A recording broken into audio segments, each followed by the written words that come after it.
এই পৃথিবী তোমার মনে রাখবেন, কেউ তোমার জন্য বসে নাই রে আব্বা। তুমি অ্যাক্সিডেন্ট করে দেখো, পিছনের গাড়ি থামে না, সাইড দিয়ে যায় না।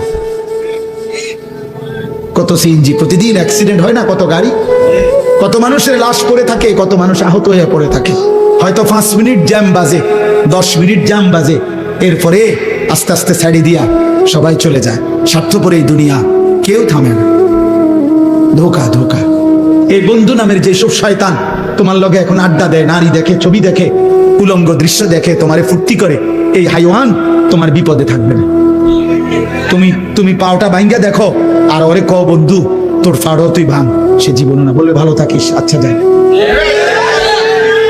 এই জন্য চরিত্রহীনের খপ্পরে পড়ো। আমি বললাম চরিত্রহীনের খপ্পরে পড়ো, নিজেরে চালাক মনে করো। আম হাসিবাল্লাযীনা ইয়ামালুনা আস-সাইয়্যাতি আন ইয়াসবিকুনা, আল্লাহ বলে বান্দা ভেবো না গুনাহ করে আমারে ডিঙ্গায় লাইবা। আল্লাহ নিষেধ করছে, বান্দা পুলিশ, র‍্যাব, বিজিবি, আর্মি সব তুমি ফাঁকি দিবা, এই পৃথিবীর সব, কিন্তু আমারে ফাঁকি দিবা কেন? আমাকে ডিঙ্গাইবা কেন?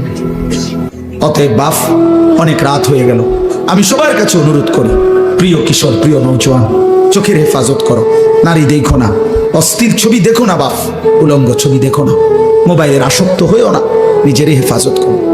5 ওয়াক্ত নামাজ পড়ো, ফজরের নামাজ কষ্ট করে হলেও জামাতের সাথে পড়ো।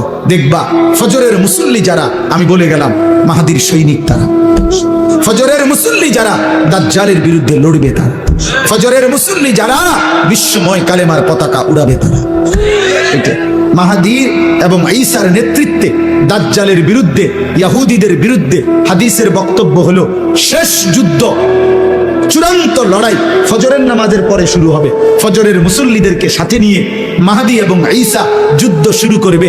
আসরের নামাজের ভিতরেই, আসরের ওয়াক্ত হইতে হইতেই দাজ্জাল নিহত হবে এবং সমস্ত ইহুদি নিহত হবে, এবং আসরের ওয়াক্তে মাহাদি এবং ঈসার নেতৃত্বে মসজিদে আকসা বিজয়ের পতাকা, ইমানের পতাকা উড়বে, সারা পৃথিবীময় ইসলামের খিলাফা প্রতিষ্ঠা। ভাই আমি দেখবো না, তুমি দেখো, নয় আমার সন্তান দেখ।